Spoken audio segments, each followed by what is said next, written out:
tiver obediência, nós não vamos receber a nossa salvação. Porque você vai ver que a Bíblia vai dizer, no livro de Mateus, que no último dia, a Bíblia vai dizer que aqueles que andam na iniquidade, no pecado, infelizmente, Jesus vai falar: em meu nome tu expulsaram os demônios, em meu nome tu curaste enfermos, em meu nome tu fizeste aleijado andar, em meu nome tu fizeste cego enxergar. Mas quem é tu? Eu não te conheço. Ou seja, fez usando o nome de Jesus Cristo muitas maravilhas, milagre, mas Jesus Cristo não o conhecia. Por quê? Tudo isso porque não negou a si mesmo. Lucas 9:23. Aquele que quer vir, aquele que quer, ninguém é obrigado, é se quiser. Mas negue-se. Quer vir após mim? Quer? Pois eu vou na frente. E se nega. Deixa as tuas coisas ruins para lá e vem me seguir. Vem buscar o que é bom. Vem receber a eternidade que eu tenho preparada para tu lá no céu. Não se preocupe com quem ficar não, porque lá as ruas que tu vai pisar é de ouro, é de jaspe, é esmeralda. Meu irmão, essa riqueza aqui é passageira, né? Hoje nós temos que buscar o que vem lá do alto. O que é que vem lá do alto? O amor, a paz, a benignidade, a temperança, a bonança, no qual é eterna. E isso ninguém pode tirar de nós, porque quem deu foi o nosso Senhor Jesus Cristo. E Ele não é homem nem filho do homem para que venha se arrepender do que se faz. Irmão, então se eu sair do mundo quer dizer que essas coisas continuam comigo? Não, presta atenção. Deus não tira, mas você pode perder. Ele não tira, mas você pode perder. Como você vai perder? Se afastando de Deus. Se afastando de Deus. Porque as coisas que Deus te dá é para o bom uso. Não é porque vai fazer lá fora a vontade do mundo. Não. Porque você vai ver que Deus disse: se o mundo te odeia, não se preocupe, porque antes de vós odiaram a mim. E o mundo te odeia porque eu te tirei do mundo. Então é assim que o povo tem que se considerar: odiado pelo mundo, porque nós não pertencemos mais a esse mundo. Nós estamos no mundo, mas não pertencemos mais a esse mundo. Nós somos que nem Jesus Cristo, nosso reino é lá em cima. Nosso reino é lá em cima. Nós temos que colocar isso na nossa cabeça. Porque a Bíblia vai dizer que aquele que duvida, no livro de Tiago 6, a Bíblia vai dizer: aquele que duvida é semelhante à onda do mar, que é levado de um lado para o outro. Então, se você não tem certeza da sua salvação, se converta e seja crente. Se converta e seja crente, porque lá no céu só vai estar quem for crente. E o duvidoso não vem do Senhor. Do Senhor vem a certeza. Do Senhor vem a certeza. Então, meus irmãos, vamos se consertar diante do Senhor Jesus Cristo. Vamos buscar cada vez mais a presença do nosso Senhor Jesus Cristo. E você vai ver que Moisés, em todos os momentos, jamais abandonou aquele povo. Então nós, que estamos aqui todos reunidos, nós temos o pastor Osias. Nós temos que ajudar esse homem.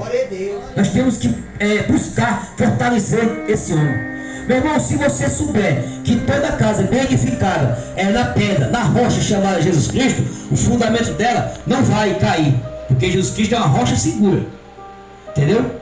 Mas assim, a igreja tem que ser fundamentada sobre a vida do pastor.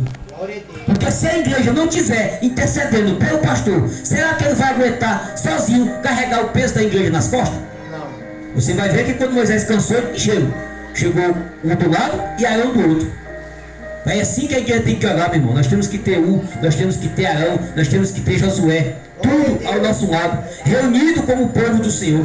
Você vai ver que após Josué, com os seus homens de guerra, vencer os amalequitas, no versículo 15 de Êxodo 17, e vai dizer: e fez ali Moisés um altar e edificou por nome: o Senhor é a nossa bandeira. Então, meus irmãos, nós temos todos uma bandeira, nós temos todos um templo, nós temos todos uma vida de eternidade. Mas se o Senhor for o nosso propósito, buscar a salvação que só vem de Deus, você vai ver que quanto mais aquele povo reclamava, mais o Senhor prosperava diante deles. E aí o que foi que aconteceu com Moisés? É por isso que eu estou falando aqui, para que a igreja venha interceder em oração pelo pastor. Porque assim como o pastor sobe o monte, assim como o pastor acorda nas madrugadas, assim como o pastor faz jejum, toda igreja tem que fazer isso. Toda. Porque lá no livro de Romanos, se você olhar no capítulo 12 de Romanos, eu acho que do versículo 4 em diante, vai falar sobre isso. Porque todos nós somos membros de um só corpo, porém com funções diferentes. E como o corpo tem muitos membros, mas cada um com função diferente, assim somos nós. Por que o pastor pode interceder? Por que o pastor pode jejuar? Por que o pastor pode acordar nas madrugadas por mim e eu não posso fazer por ele? Hein? Ah, irmão, você quer dizer que está fazendo em troca? Não, não é em troca, é fortalecer um outro.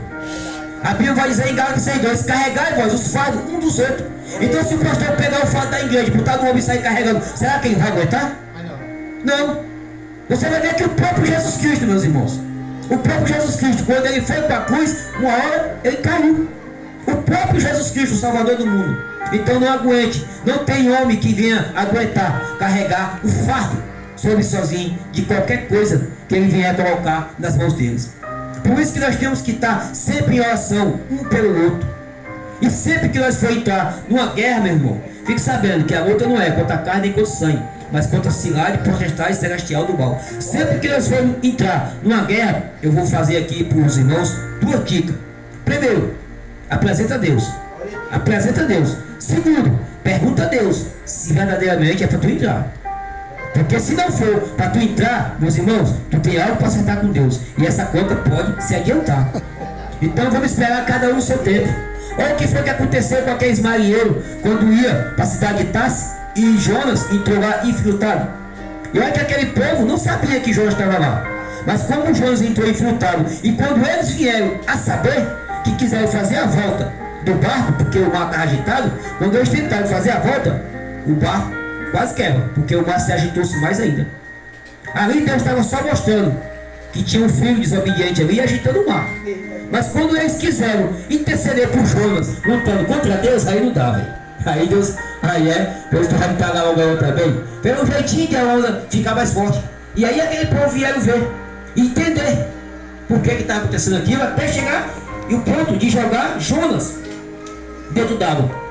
Mas aí você vai ver que aquele povo vai pedir: Senhor, que nós não viemos ter culpa desse sangue inocente.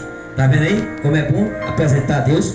Antes daquele povo jogar Jonas, eles pediram para que o Senhor não viesse pelejar contra eles por causa do sangue de Jonas. E eles não sabiam que ali era plano de Jonas. E se você ver no livro de Ezequiel, ou é o capítulo 2 ou é o capítulo 3, vai dizer que se nós não falar da palavra de Deus sobre aquelas pessoas que estão ao nosso redor, nossos familiares, e um daqueles chegar a perecer, e você não tiver falado do amor de Jesus Cristo para ele, você sabia que Deus vai requerer o sangue daquele inocente das tuas mãos? Você pode ler o livro de Ezequiel, ou é o capítulo 2 ou é o 3. Então por que nós temos que fazer a obra do Senhor e pregar? Porque não é um pedido, é um mandamento. E de pregar o meu evangelho por toda a criatura. E de pregar. Meus irmãos, não parem. Meus irmãos, avance. A igreja do Senhor, ela não veio para ficar parada. Ela veio para avançar. Ela veio para crescer. Porque se a igreja do Senhor não avançar e não crescer, ela não vai resgatar algo. E aí Deus vai pedir. Deus vai pedir. Você vai ver o que a Bíblia vai dizer em João 15:3. Todo galho em mim que der fruto, a limpa para que ela venha dar mais ainda. Seja um galho frutífero.